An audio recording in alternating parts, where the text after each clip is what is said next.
I'm Jen, one of our SAT teachers here at Knewton. Hopefully you've gotten a chance to give this tough SAT math challenge question a try. Let's look at it and see what the right answer is.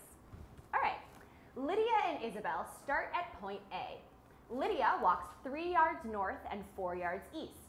Isabel walks 6 yards south and a certain number of yards west until she's exactly 15 yards away from Lydia. How far west did Isabel walk in yards?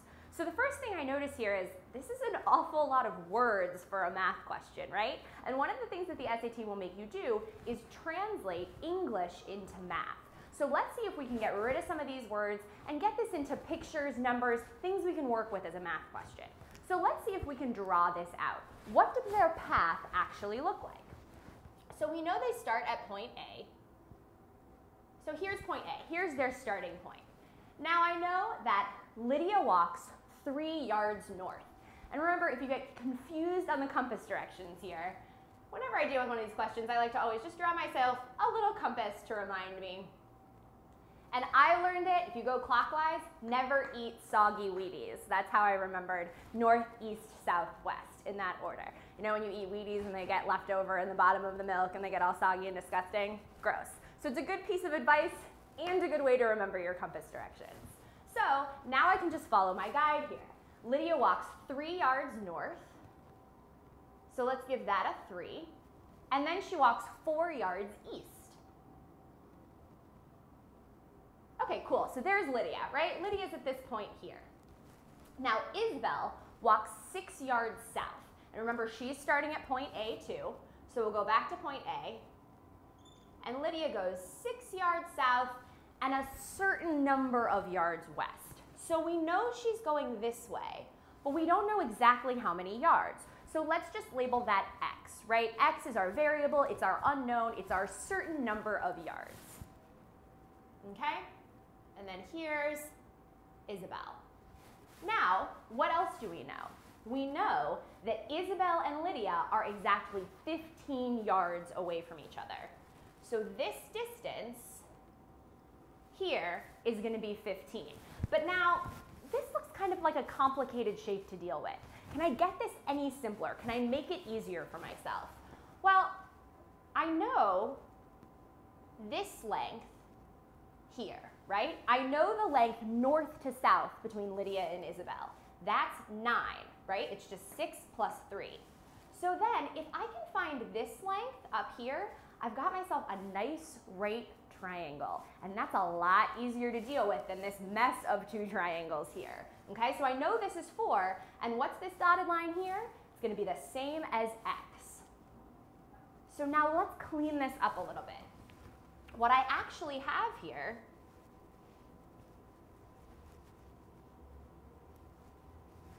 is a right triangle with side lengths 9 and X plus 4. That's something I can work with. And then I know that the distance between them is 15, right? Now I have great information about sides of a right triangle. And you should start to think, there's something I remember learning in math class about the relationship of sides on a right triangle. And if you're thinking Pythagorean theorem, you're thinking correctly, right? We know that the relationship between sides on a right triangle is a squared plus b squared equals c squared, where c is the hypotenuse. So let's use this triangle, put it into the Pythagorean theorem. So I know that 15 squared equals 9 squared plus x plus 4 squared. And don't forget the parentheses here. X plus 4 is the length of a side. Make sure you remember to put in those parentheses because it will affect your answer at the end. So now let's just do some math. And you better be using your calculator for this. Don't be a hero. Don't try to do 15 squared in your head. Use your calculator. So now I get 225 equals 81 plus x plus 4 squared. I can subtract 81 from both sides. I get 144 equals x plus 4 squared. Now 144 to some of you, you might say, hey, I know that's a perfect square. It is. If you don't know, you can use your calculator, but 144 probably looks familiar to a lot of you guys. It is a perfect square. It's 12 squared. So we can say, I'll give myself some more room to write here.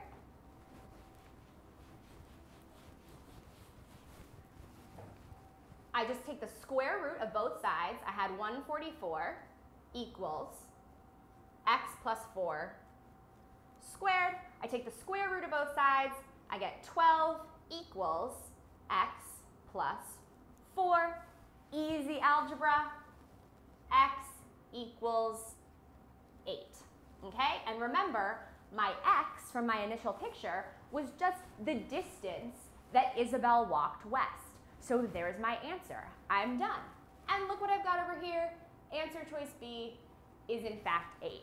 So remember, get that math into pictures, draw pictures, label where you can, and then trust your calculator to do that complicated math for you. Thanks so much, guys. Hope to see you in class soon.